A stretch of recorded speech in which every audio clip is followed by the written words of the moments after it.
28ویں پارے کا آخری رکوع پڑھنے کی سعادت حاصل کریں گے الحمدللہ تعالی۔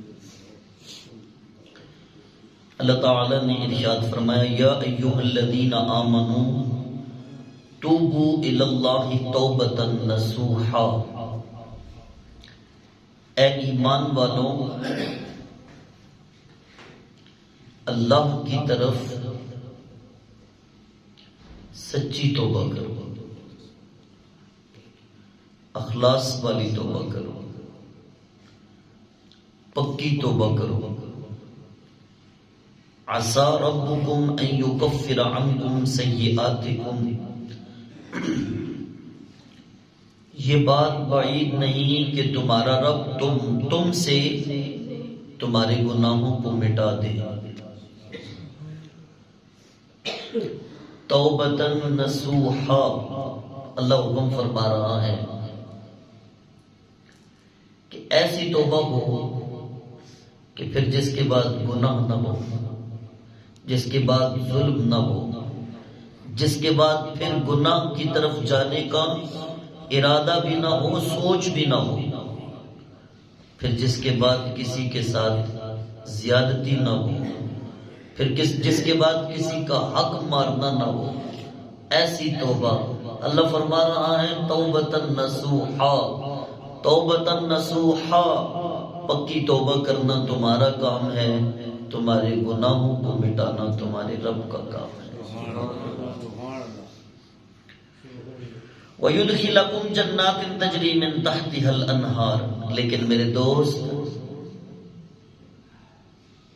یہ انسان ہے، صبح اور نیت کرتا ہے، شام کو کچھ اور کام کرتا ہے، ایک لمحے کے لیے روتا ہے، تڑپتا ہے، آنکھوں سے آنسو بہاتا ہے، دوسرے دن پھر رب کے دشمن کے ساتھ کھڑا ہوتا ہے، پھر اس کی نافرمانی پہ اکڑا ہوا ہوتا ہے۔ لیکن قربان جاؤ ان لوگوں کی شان پر، ان لوگوں کی عظمت پر جو توفیق خدا بندی اور فضل الہی کی وجہ سے جب توبہ کر لیتے ہیں، گناہ کرنا تو دور کی بات، گناہ کا سوچتے بھی نہیں۔ اللہ ایسے لوگوں کے متعلق فرماتا ہے کہ ہم پھر ان کے گناہ ان سے مٹا دیتے ہیں اور ان کو ایسے باغات میں داخل کرتے ہیں جن کے نیچے دریا بہہ رہی ہے۔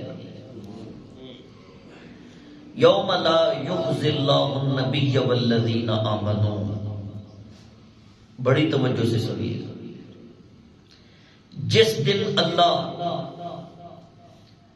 اپنے محبوب کو شرمندہ نہیں ہونے دے گا، اس دن توبۃ نصوحا کرنے والوں کو ایسی جنت میں میرا رب داخل کرے گا جس دن اللہ اپنے نبی کو شرمندہ نہیں ہونے دے گا۔ کس دن؟ بروز قیامت،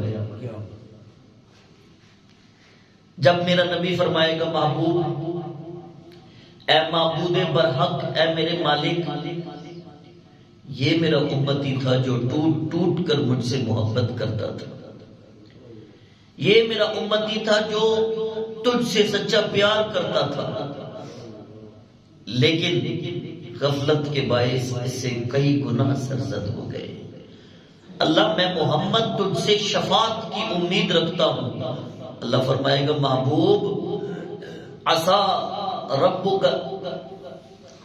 وَلَسَوْفَ يُعْطِيكَ رَبُّكَ فَتَرْضَى، محبوب آپ پریشان نہ ہوں، ہم آپ کو ان قریب اتنا عطا فرمائیں گے، آپ کی امت کے متعلق اتنا عطا فرمائیں گے کہ آپ رب سے راضی ہو جائیں گے۔ یہ وہ آیات ہیں۔ اللہ فرما رہا ہے محبوب جس دن اللہ اپنے نبی کو شرمندہ نہیں ہونے دے گا، والذین آمنوا معه، اور ان ایمان والوں کو بھی شرمندہ نہیں ہونے دے گا جو محبوب کے ساتھ کلمہ پڑھ چکے ہیں، ان کو بھی شرمندہ نہیں ہونے دے گا۔ نورہم یسعی بین ایدیہم و بایمانہم، ان کا نور ان کے آگے اور ان کے پیچھے ہوگا۔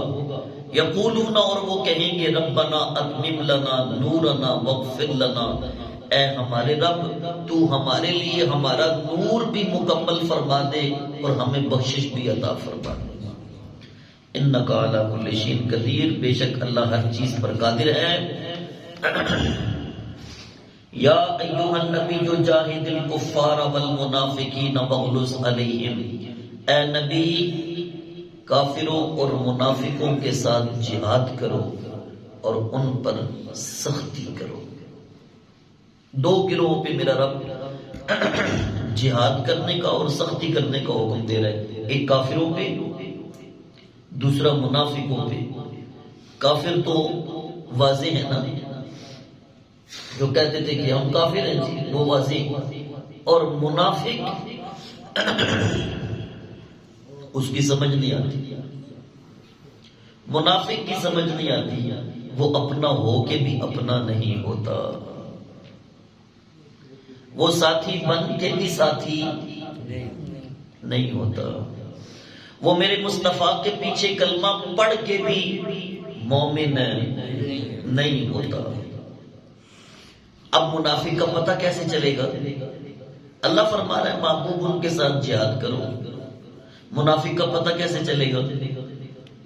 تو جناب ماننا پڑے گا میرے نبی کو رب نے یہ علم عطا فرمایا تھا، وہ کافروں کو بھی جانتے تھے اور اپنی صفوں میں بیٹھے ہوئے منافقوں کو بھی جانتے تھے، تبھی تو جہاد ممکن ہے نا، ویسے تو ممکن ہی نہیں، ماننا پڑے گا۔ اور اللہ تعالیٰ نے فرمایا پھر ان کے اوپر سختی بھی کرو، منافقوں سے نرمی کرنے کا حکم نہیں ہے، اہل ایمان کے ساتھ نرمی کرنے کا حکم ہے، منافقوں سے نرمی کرنے کا حکم نہیں ہے۔ نہیں یہ بڑا میٹھا ہے بندہ، یہ بڑا پیارا ہے بندہ، بڑی اچھی اچھی میٹھی میٹھی باتیں کرتا ہے، او بھائی وہ بے شک میٹھی میٹھی باتیں کرتا ہے، لیکن اللہ فرما رہا ہے کہ منافقوں سے کوئی نرمی کرنے کا حکم نہیں ہے، ان کے ساتھ سختی کرو۔ کیوں؟ وَمَأْوَاهُمْ جَهَنَّمُ، ان کا ٹھکانہ جہنم ہے، وَبِئْسَ الْمَصِيرُ، وہ کیا ہی برا ٹھکانہ ہے۔ اللہ تعالیٰ نے آگے دو عورتوں کی مثال بیان کی ہے کافروں کے لیے۔ ضرب اللہ مثلا للذین کفروا امرأۃ نوح وامرأۃ لوط، اللہ کافروں کے لیے نوح اور لوط کی بیویوں کی مثال بیان کرتا ہے۔ کانتا تحت عبدین من عبادنا صالحین، وہ دونوں میرے نیک بندوں کی نکاح میں تھی، وہ دونوں، لوط علیہ السلام بھی رب کے نبی، نوح علیہ السلام بھی رب کے نبی، ان کی بیویوں کی مثال میرا رب کافروں کو بیان کر رہا ہے اور فرما رہا ہے وہ دونوں میرے نیک بندوں کی بیویاں تھی، لیکن انہوں نے کیا کیا؟ فخانتہما، ان دونوں نے میرے ان نیک بندوں کے ساتھ خیانت کی۔ اللہ، کیا خیانت کی؟ نوح علیہ السلام کی بیوی کہتی تھی یہ اتنی بڑی کشتی بنا رہا ہے، مجنوں ہے، استغفر اللہ۔ لوط علیہ السلام کی بیوی کی خیانت کیا تھی کہ وہ لوگ جو فعل بد کرتے تھے، لوط علیہ السلام کی خبریں لوط علیہ السلام کی بیوی ان تک پہنچاتی تھی۔ یہ دو خیانتیں تھیں، اس سے آگے اور کوئی خیانت نہیں۔ کیا خیانت تھی؟ وہ ان کو مجنوں کہتی تھی، یہ ان کی خبریں ان فعل بد کرنے والوں کو پہنچاتی تھی۔ جب فرشتے انسانی صورت میں لوط علیہ السلام کے گھر میں آئے تو لوط کی بیوی نے اپنی قوم کو جا کے بتایا کہ فرشتے کچھ لوگ آئے ہوئے ہیں گھر۔ یہ خبریں اور یہ مجنون، یہ دو چیزیں، باقی ان کی نسب میں کوئی قسم، اللہ رب العزت نے انبیاء علیہ السلام کی حسب نسب کو بالکل پاکیزہ رکھا۔ ان کی خیانت کیا تھی؟ صرف یہ کہ وہ مجنوں کہتی تھی، یہ ان کی خبریں پہنچاتی تھی۔ اللہ تعالیٰ نے فرمایا فَلَمْ يُغْنِيَا عَنْهُمَا مِنَ اللَّهِ شَيْئًا وَقِيلَ ادْخُلَا النَّارِ مَعَ الدَّاخِلِينَ، تو ان دونوں کو کوئی چیز بھی رب کے عذاب سے بچا نہ سکی ان سے کہا گیا کہ تم دونوں بھی جہنم میں داخل ہونے والوں کے ساتھ داخل ہو جاؤ۔ اتنی بھی خیانت میرے رب کو پسند نہیں، برداشت نہیں۔ آگے اللہ نے ایمان والوں کے لیے دو عورتوں کی مثال بیان کی ہے، سنیے۔ وَضَرَبَ اللَّهُ مَثَلًا لِّلَّذِينَ آمَنُوا امْرَأَتَ فِرْعَوْنَ، پہلی عورت فرعون کی بیوی حضرت آسیہ بنت مزاحم۔ اللہ فرماتے ہیں ایمان والوں کے لیے اللہ فرعون کی بیوی کی مثال بیان کرتا ہے کہ جب فرعون کی بیوی ہو کر یہ کہتی تھی اذ قالت رب ابن لی عندک بیتا فی الجنہ ونجنی من فرعون وعملہ ونجنی من القوم الظالمین۔ اللہ اکبر۔ فرعون کی بیوی ہو کے کہتی تھی میرے رب میرے لیے اپنے پاس جنت میں ایک گھر بنا دے، مجھے فرعون سے نجات دے دے، اس کے عمل سے نجات دے دے، اس کی ظالم قوم سے نجات دے دے۔ وہ یہ دعائیں مانگتی تھی۔ ہم نے اس کو فرعون کی بیوی ہو کر بھی دولت ایمان عطا فرما دیا، اس کو موسیٰ علیہ السلام کا کلمہ پڑھنے کی توفیق عطا فرما دی۔ بات سمجھ آئی؟ یہ ایمان والوں کو میرا رب بیان فرما رہا ہے کہ پہلی دوسری عورت ومریم ابنت عمران التي احسنت فرجها فنفخنا فيه من روحنا وصدقت بكلمات ربها وكتبه وكانت من القانتين۔ دوسری عورت مریم بنت عمران، عیسیٰ علیہ السلام کی اماں جان مریم بنت عمران کی مثال میرا رب بیان فرما رہا ہے۔ اللہ فرما رہا ہے احسنت فرجها، جنہوں نے اپنی عزت کی حفاظت فرمائی، فنفخنا فیہ من روحنا، ہم نے ان کے گریبان میں اپنی روح پھونکی، وصدقت بکلمات ربها، وہ کیسی عظیم روح تھی جو اللہ کے کلموں کی تصدیق کرنے والی تھی، اس کی کتابوں کی تصدیق کرنے والی تھی۔ اور جناب سیدہ مریم جو ہے وہ انتہائی عبادت گزار تھی۔ حضرت سیدہ خدیجہ الکبریٰ رضی اللہ تعالی عنہا، آپ کے وصال کا وقت جب قریب آیا نا تو میرے آقا کریم صلی اللہ علیہ وآلہ وسلم نے فرمایا خدیجہ تو اس دنیا کو چھوڑ کے حقیقی دنیا میں جا رہی ہے، جانا اور اپنی سوکنوں کو مجھ محمد کا سلام دینا۔ بات سمجھیے گا، اپنی سوکنوں کو مجھ محمد کا سلام۔ جناب خدیجہ الکبریٰ فرمانے لگی یا رسول اللہ میری سوکنے کون ہیں؟ آپ کو پتہ ہے نا جب تک حضرت خدیجہ الکبریٰ کا وصال نہیں ہوا تھا سرکار نے اور کوئی شادی نہیں فرمائی، ان کے وصال کے بعد پھر جو ہے وہ آپ نے نکاح فرمائی۔ میری کون سی سوکن ہے؟